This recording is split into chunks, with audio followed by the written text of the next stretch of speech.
Romans thought they'd united the world. But after centuries of conquest and glory, resentment festered within. Repression and chaos replaced tolerance and order. And cults of dissent emerged that threatened to divide the empire forever.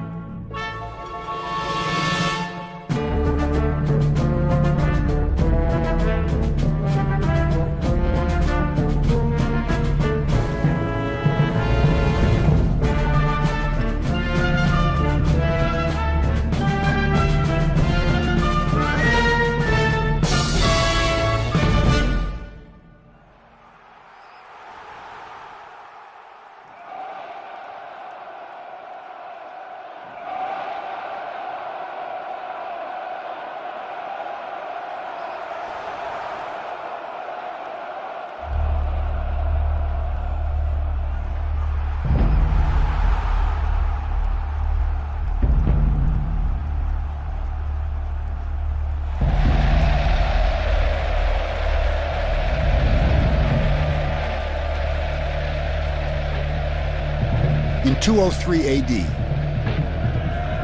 in a Roman arena in Carthage, North Africa, members of an Eastern cult were rounded up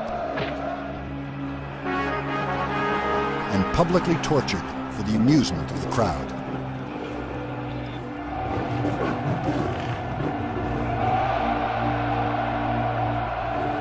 Their crime was religious conviction.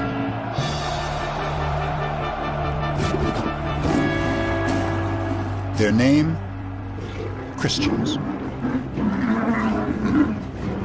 It was a theater of terror that would haunt Rome forever.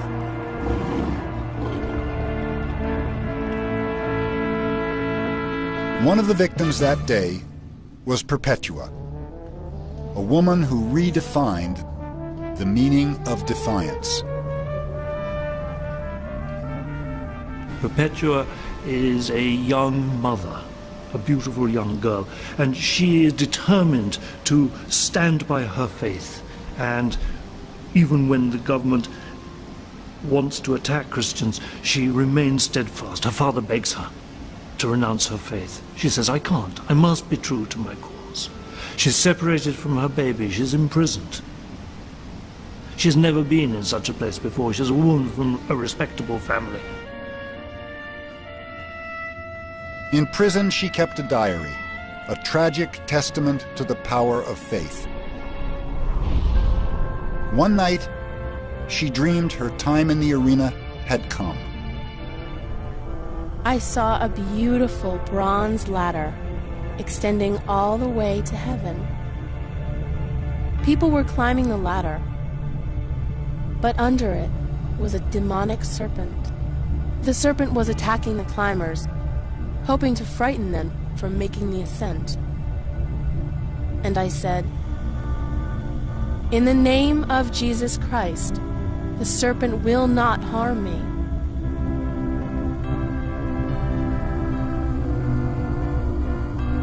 Then I awoke, knowing that it wasn't beasts that I'd fight in the arena, it was the devil.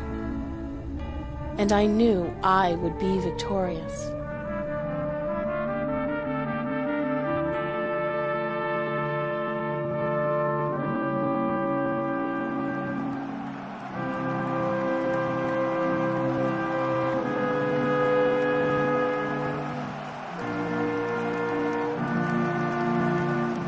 The next day, Perpetua was sent into the arena.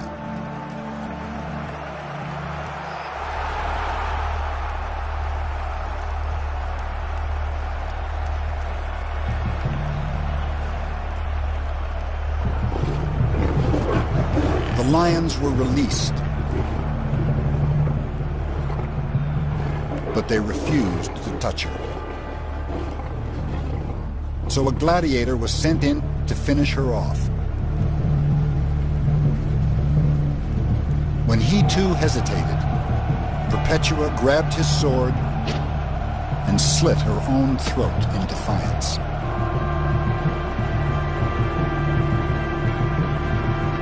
Perpetua's martyrdom stunned the crowd. She chose death over allegiance to Rome. Why? Rome's century of doubt had begun.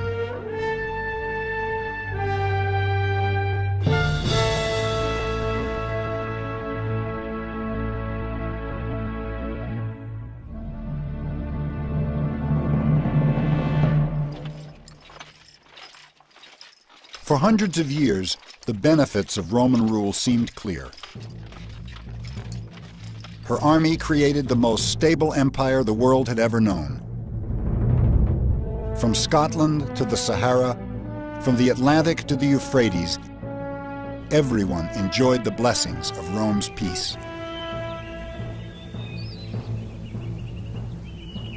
Her government gave the Mediterranean centuries of community, stability, and prosperity. For hundreds of years, it was good to be Roman. But that wouldn't last. Our history now descends from a kingdom of gold to one of iron and rust. Cassius Dio.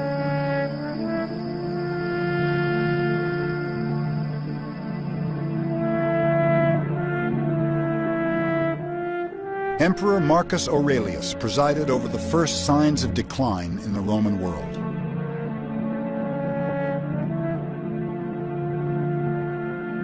Born in 121 AD, he was groomed from an early age to be Rome's next emperor. Aurelius had 20 years to dream about the kind of ruler he wanted to be and the kind of empire he wanted to rule. As a Roman, he believed there was a divine order to things. As emperor, he hoped to recreate that order in the Roman world, which is what Romans had done for centuries with astounding success everywhere. They pacified the entire Mediterranean with one set of laws, regulated trade with one currency, replaced diversity with conformity. Rome's empire stretched for 2 million square miles, but whether you were in Egypt or England, you could always travel a straight Roman road to a familiar Roman city. Roman roads reflect a tremendous centralized organization. All roads led to Rome, of course, and you could come to the city of Rome and go to the Forum, and there was a golden milestone which told you how far it was to every other city in the empire. Romans liked to know where they stood. They planned their cities like they planned their lives, in a methodical, orderly fashion. If nature was unpredictable, they tamed it. Romans channeled water to their cities in massive aqueducts, arguably their greatest logistical triumph. Rome had been a symbol of order and stability for centuries. And Marcus Aurelius expected to continue that tradition. In 161 AD, Aurelius finally became emperor. For 23 years, he'd been planning a peaceful rule. He was in for a brutal awakening. Later that year, war broke out in the east. Barbarians crossed the frontier and attacked a Roman province. A deadly plague ravaged the empire, killing a quarter of Rome's population. Germanic invaders then exploited the disaster and attacked from the north.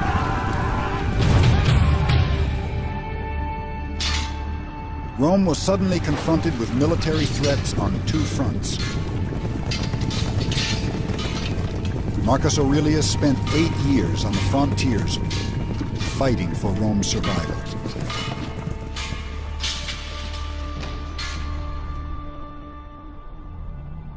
Like many, he feared it was the beginning of the end, that the great Roman Empire was about to fall to an invading army. But his fears were misplaced. For Rome's greatest problems lay within, as did the emperor's. Marcus Aurelius had cancer. He took daily doses of a drug he hoped would alleviate his suffering. It didn't. And in 180 AD, the disease finally won. Aurelius's painful death foreshadowed the fate of the empire he left behind. Rome, too, was suffering from a fatal disease: cultural decay. It was an erosion of traditional Roman values that would force many to turn to foreign cults for their salvation. And, like Perpetua, question their allegiance to Rome.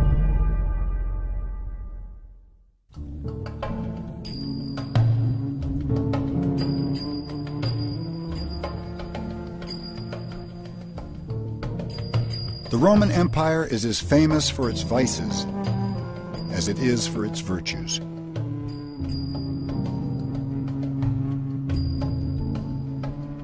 Corrupted by wealth and power, Rome's legacy was tainted by images of indulgence and imperial excess.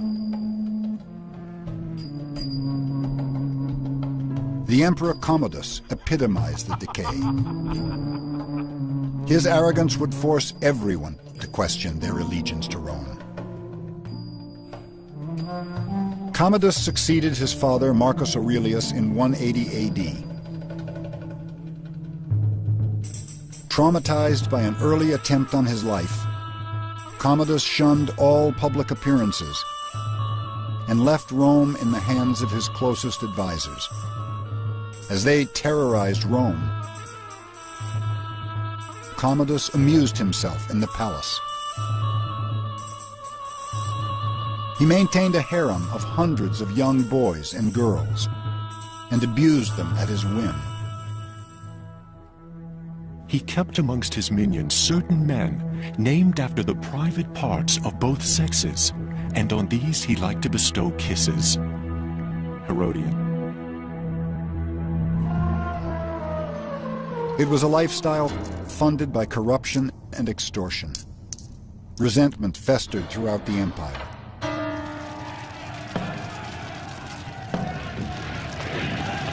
In 190 AD, the poor rioted. They thought Commodus had deliberately hoarded grain to inflate its price and increase his profits.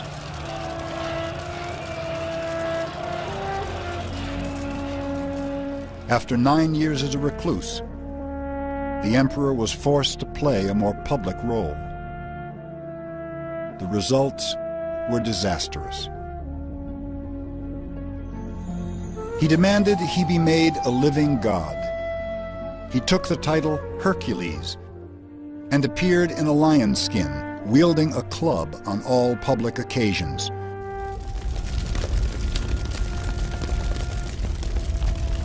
When a huge fire consumed Rome in 191 AD, Commodus outdid himself. He proposed the rest of the city be destroyed and an entirely new one rebuilt in his honor. But first, Commodus chose Rome's most famous landmark for his ultimate act of indulgence. On November 17th, 192 AD, people flocked to the Colosseum. Something truly shocking was on the program.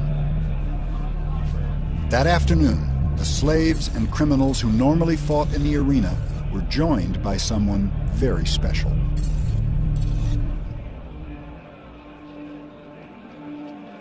for the first time in Roman history, an emperor was appearing in public as a gladiator.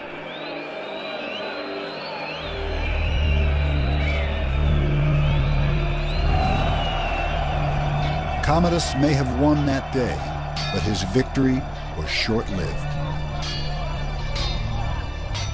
Commodus was assassinated on December the 31st, on New Year's Eve, because next day he planned to be inaugurated as consul, dressed up as a gladiator. And that was such an affront. It's as though the American president attended inauguration dressed in American football kit. It was a complete insult to the total political way of life. The assassination of Commodus wasn't the answer, for Rome's problems lay deeper still, in the very foundation of Roman society.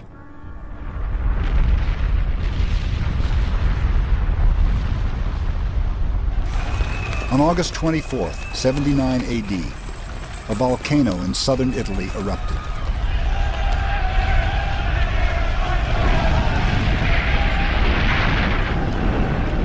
Smoldering ash from Mount Vesuvius buried the nearby town of Pompeii and froze a haunting and revealing portrait of Roman society for all time.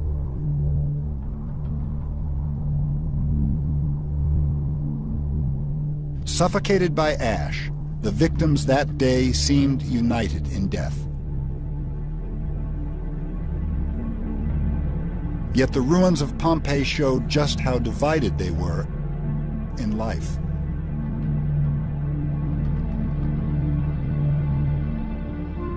The rich lived lives of gaudy luxury. Their houses were spacious and ornate, their gardens lush, their lifestyles lavish. But the most notorious element of their decadence is a fiction. Paintings of imagined Roman orgies were commissioned by 19th century politicians to promote their own message of sexual intolerance. The most famous of these showed a group of disapproving philosophers frowning at a debauched banquet.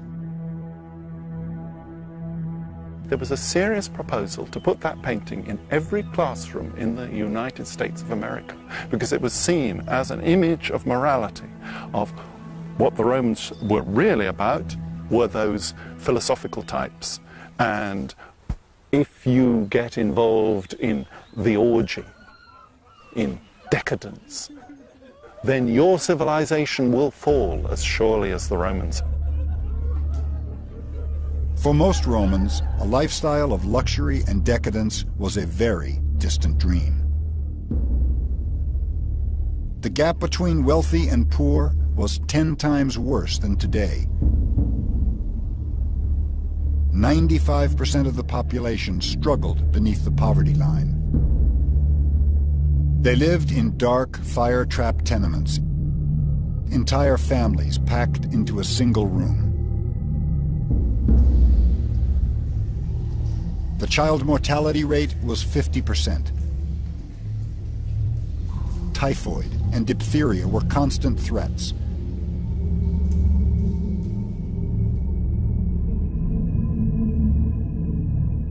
Equally claustrophobic was a woman's place in Roman society.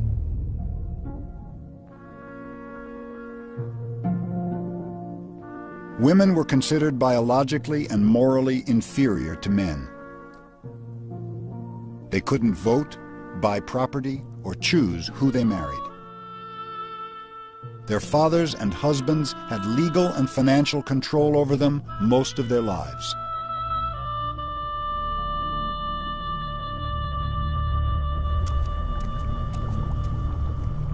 Rome was built on a rigid social hierarchy. At the height of her power, 1 in every 3 people in Italy was a slave. And it was their sweat and their labor that gave Roman cities their fabled wealth and splendor.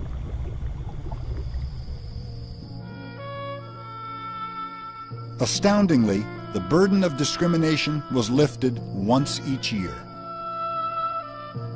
Every December at the winter solstice, Romans would celebrate the Saturnalia, when everything in Rome turned upside down. For 1 week, masters served their slaves dinner. Children of the poor ate with the rich. It was a surreal disruption of the status quo. For those who wanted more frequent release from Rome's rigid class system, there was another option.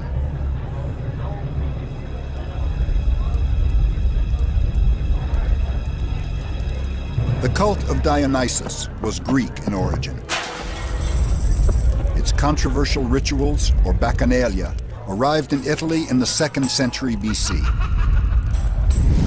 With wine and dance, devotees entered a kind of collective trance,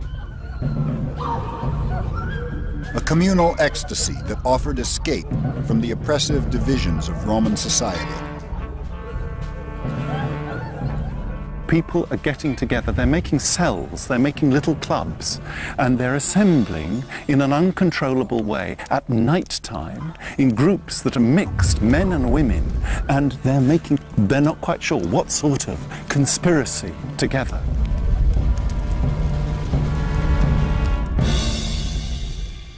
And it is dealt with in an extremely bloody way. I mean, not only is the cult of Dionysus completely banned, but the consuls go up and down the country. There are many executions.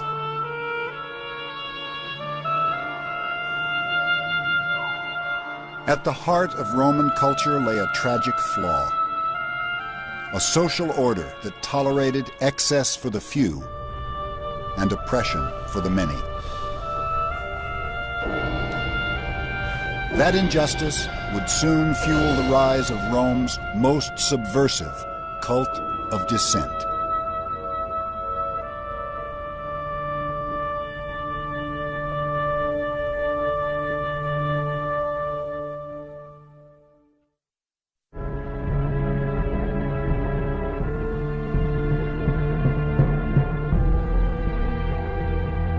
There was one ideal that made everyone proud to be Roman. An ideal as old as Rome itself. A commitment to cultural diversity.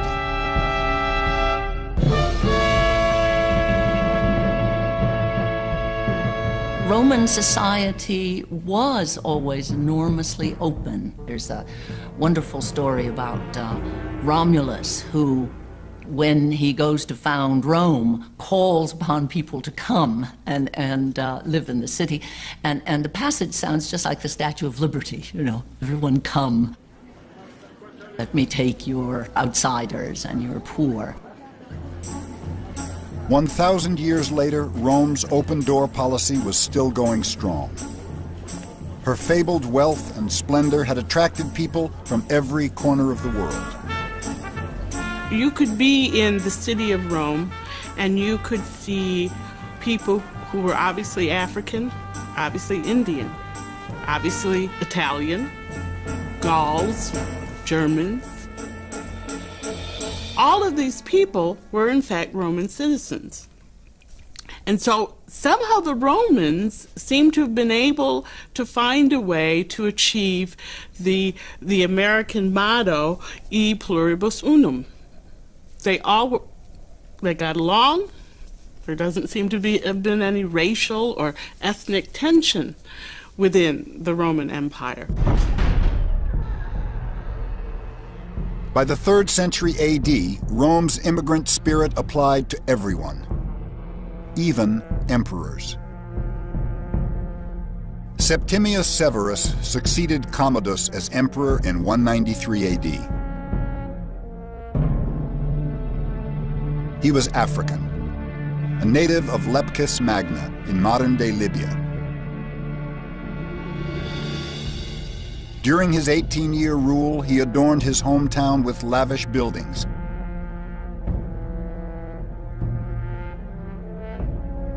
And brought some of its magic back to Rome.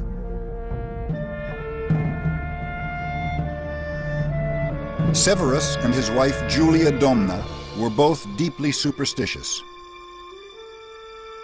He was devoted to an Egyptian mystery cult. She worshipped a Syrian sun god. Romans had no problem with the couple's exotic beliefs. The vast Roman Empire had a long history of religious tolerance. They lived in a pagan world that welcomed virtually everyone's gods. There's something in the pluralism of Roman religion that makes it possible to acquire new gods.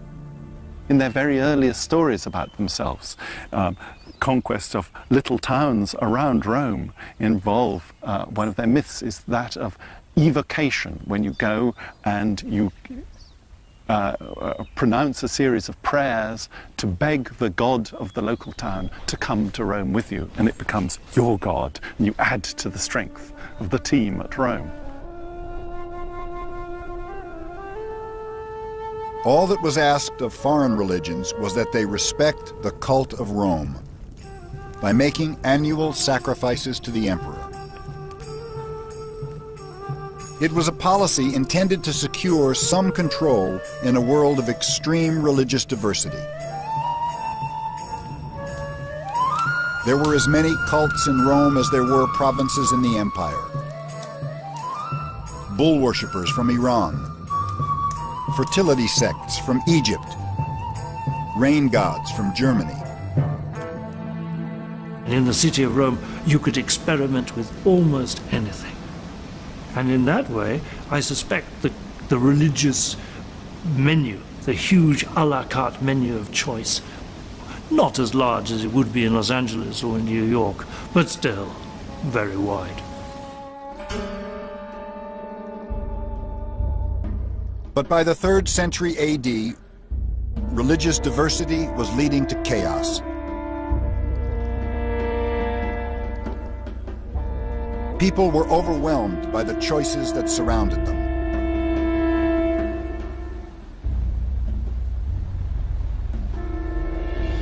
Severus's solution was sun worship. He hoped it would prove a unifying force in a very fragmented world. Rome's wealthy decided to follow the sun in a different way. They traveled east, to Greece, Egypt, even as far as India, in search of themselves. But if Romans were confused, their leaders were completely out of control. In 211 AD, Severus was succeeded on the imperial throne by his son, Caracalla, whose most memorable act as emperor was to murder his own brother, Geta. He was sick in body and mind. He often thought he was being pursued by his father and his brother, armed with swords.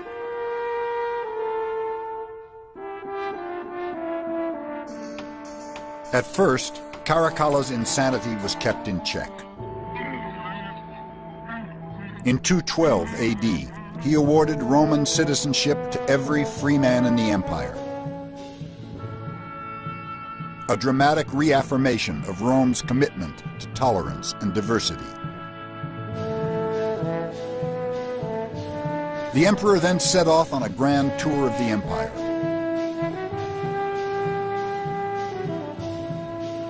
In December 215 AD, he reached Egypt.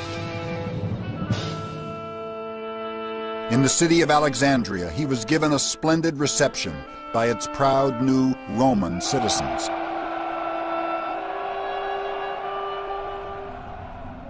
The affection didn't last long.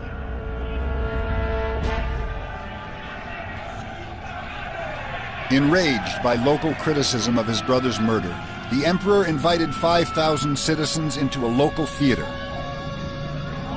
and butchered them in cold blood.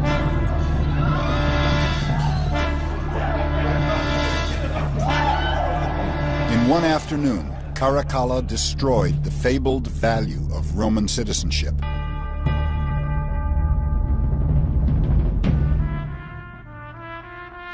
Never had Romans felt so confused or so conflicted about their place in the world. They're looking for something in the same way that we Americans are looking for something. I think we can use that same explanation to explain things like Heaven's Gate and the Jonestown Massacre and any of the cults that have arisen over the past few years. When they lose their identity, you find that they begin to turn to cults. In the 3rd century AD, Romans turned to one cult in particular. A cult whose message was destined to change the empire and the world forever.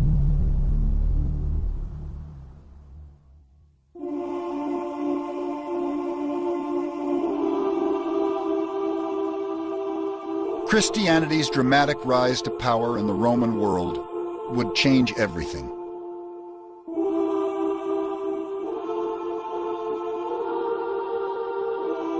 A cult based on the suffering of one man was set to challenge the integrity of an entire empire.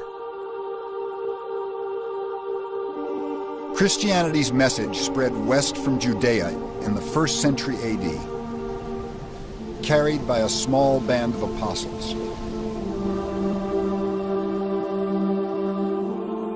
In Rome, it struggled for identity, one of many obscure cults in a crowded city. One blatant act of brutality would set it apart. In 64 AD, the Emperor Nero publicly massacred hundreds of Christians in Rome, blaming them for a fire they didn't start. It was the first time most Romans had even heard of Christianity. But the cult was a perfect scapegoat, its values radically un-Roman. Blessed are the meek, for they shall inherit the earth. Matthew. Woe to you who are rich, for you have already received your comfort. Luke. Christianity is a protest movement in one real sense.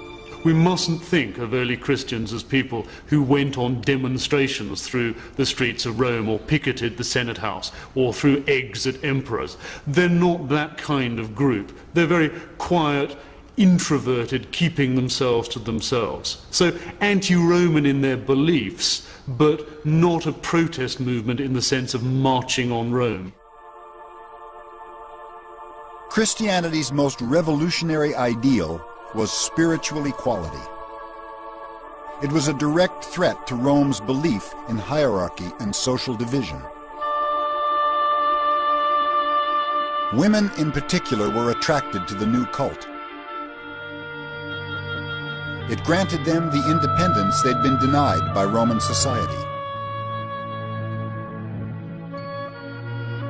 The only public position of power and prestige open to a Roman woman was as a Vestal Virgin. Rome's 6 Vestal Virgins attended all important state events. But their principal duty was to look after the sacred fire of Vesta, the Roman goddess of the hearth. This fire was the symbol of Rome's longevity, and it was their job to ensure it never went out.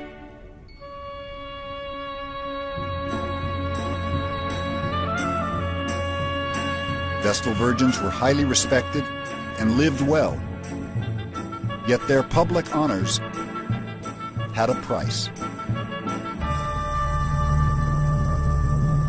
Vestal Virgins took a vow of chastity when they entered the order at an early age. If one of them broke that vow, the punishment was fierce and final. She was locked in an underground room. The windows were covered, and she was slowly buried alive.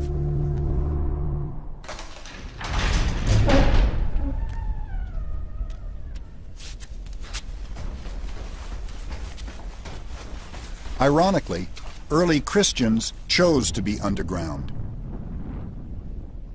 They felt safer meeting in the labyrinth of burial chambers beneath the city, known as the catacombs. Here, women participated in the ritual of communion on an equal footing with men. This shocked pagan Rome and gave rise to scandalous rumors.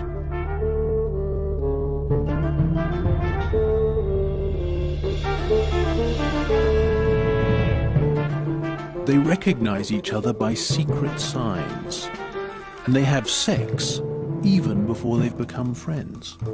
They call each other brother and sister, and thus their common fornication becomes a kind of incest. They worship the private parts of their priest. And I've even heard that they kill children and drink their blood. Minucius Felix.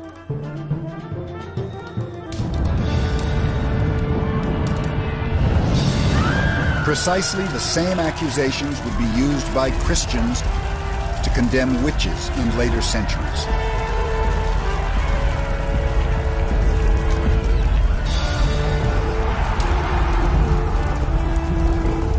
But Rome persecuted Christians for another reason. They refused to respect anyone else's gods.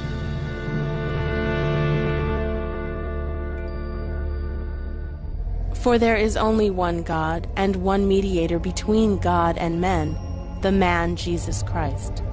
1 Timothy. They couldn't absorb Christianity because it will not allow you to sacrifice to other gods. In particular, Christianity involves the rejection of the cult of the emperor. And because the cult of the emperor is virtually the only way in which the whole empire can express its unity, this is very disruptive. At first, the Roman state tried hard to ignore the conflict. A letter from the Emperor Trajan to a provincial governor in 113 AD shows how lenient he wanted to be. These people must not be hunted out.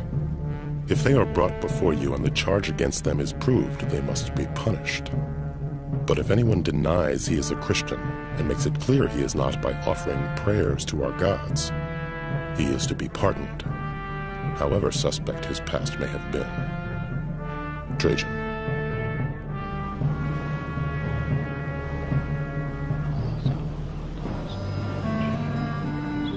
Trajan was wise in his restraint. Rome's previous attempts at social repression had backfired. In 19 BC, the Emperor Augustus embarked on a program of brutal moral reform. He feared that the Roman aristocracy, decimated by recent civil wars, was dying out. His solution was to persuade Roman families to produce pure Roman babies quickly. Adultery was made a capital crime, punishable by exile or death. Romans openly mocked his moral crusade. Ovid, the most popular poet of the day, provoked the emperor's wrath by publishing a book called The Art of Love, celebrating sex and secret liaisons. Augustus panicked and banished Ovid to a bleak outpost on the Black Sea. Though others have been exiled for weightier causes, a more remote land has been assigned to no one. Nothing is farther away than this land, except only the cold and the enemy and the sea whose waters congeal with the frost. Ovid. Ovid died there 10 years later, still dreaming of Rome. The emperor's repressive reforms were extremely unpopular and futile. They fathered more informers than children. Now the country suffered from its laws as it had done from its vices. Tacitus. But by the 2nd century AD, most Romans had forgotten the lessons of the past. Christianity's ideals were attracting upper-class women to the faith.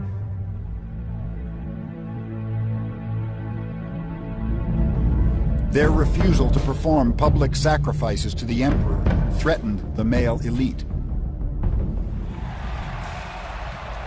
Their response was highly controversial.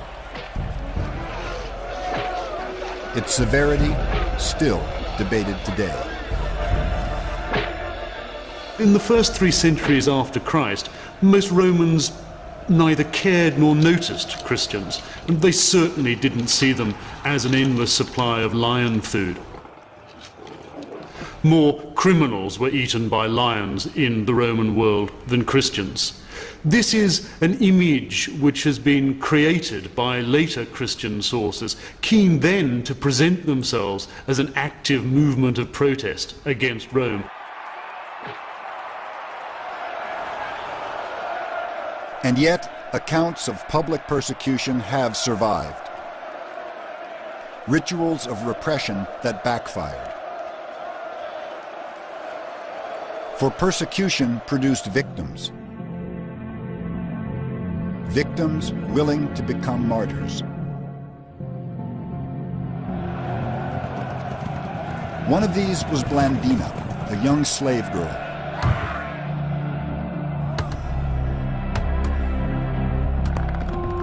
The crowd subjected her to every horror and punishment.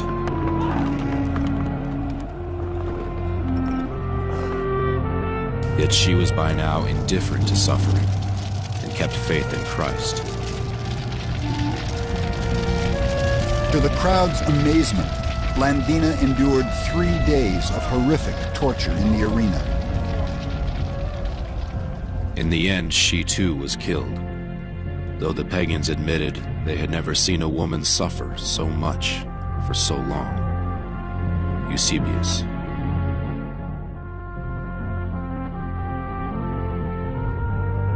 The more that you persecute, the more you raise the stakes. It's a terrible gamble, because in throwing people to the lions, you do it in an enormously public fashion. And if the martyrs play the game well, if they not survive their martyrdom, but maintain their dignity, keep the crowd on their side through the martyrdom, then it's a wonderful recruiting ground.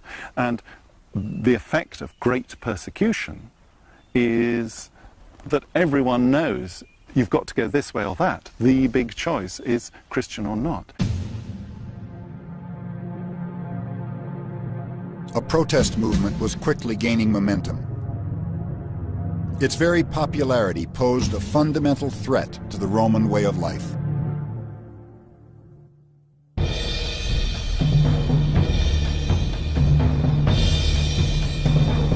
By the middle of the 3rd century AD, Rome was consumed by doubt. As chaos and confusion racked the empire, everyone began questioning the benefits of Roman rule.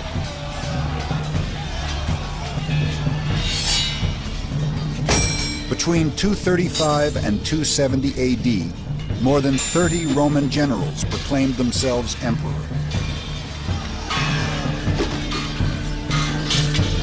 As Roman legion fought Roman legion, innocent citizens were caught in the crossfire of civil war.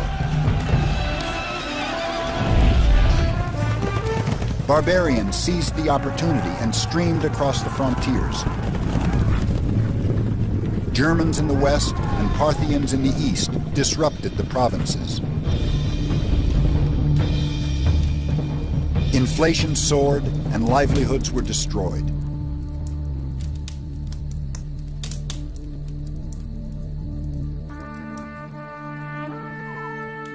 The promise of salvation in the next life was becoming very appealing.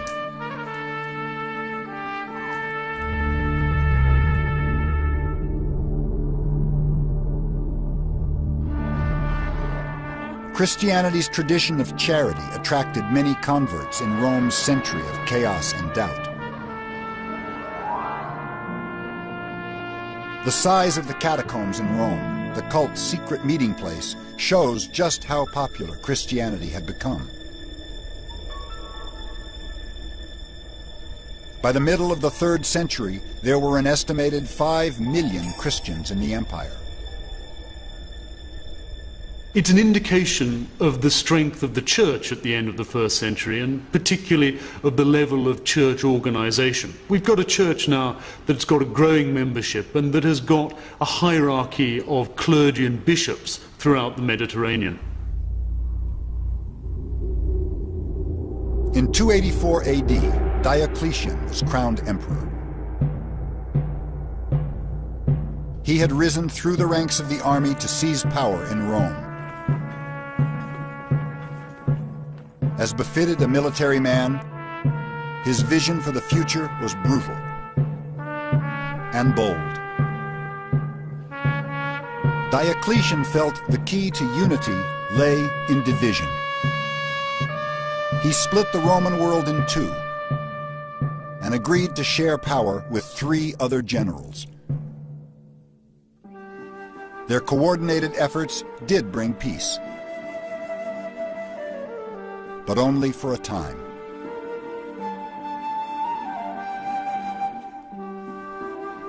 Diocletian ruled for over 20 years, but spent only 2 months in Rome. He was forced to spend most of his time in cities like Trier, Germany, to be closer to the wars on the frontiers.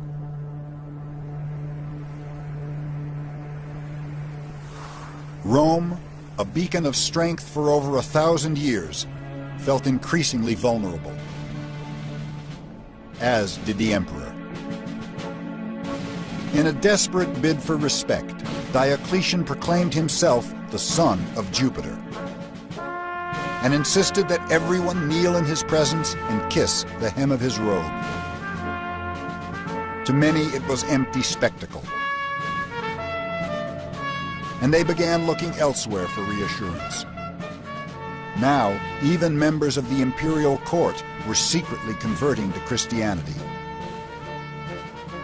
Diocletian has said that the unity of the empire is not just a military matter, but it's a religious matter. And if we can stamp out Christianity, then we will all be worshipping the same gods, so we will all be the same empire.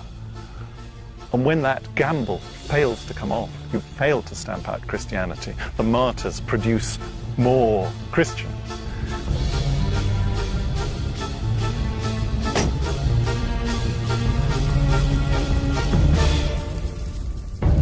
On February 24th, 303 AD, Diocletian initiated the most sweeping persecution Christianity has ever faced. Churches were burned, scriptures destroyed, Christians sent to work in state mines, or imprisoned and tortured for their beliefs. If they still refused to sacrifice to Rome's gods, they were publicly tortured. Rome, once a proud culture of tolerance, had become a repressive cult of order. What we see in Diocletian's persecution of the Christians are the only 2 Mediterranean-wide organizations, the Roman state and the Christian church, battling it out for supremacy. In 305 AD, Diocletian retired to his summer palace, confident that Rome had won. He was wrong. In the blood of the martyrs lie the seeds of the church. Tertullian.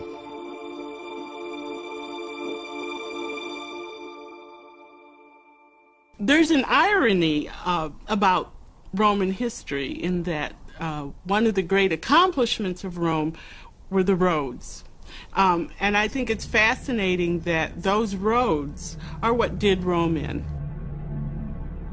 Because over those roads came the cults, came ideas that would undo the Roman identity and Roman sense of self.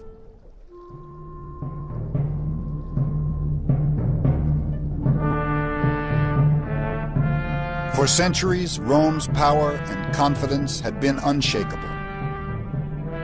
She had basked in the achievements of her empire, convinced of the glory of her rule. But a cult from Judea confronted Rome's arrogance, challenged her inequality,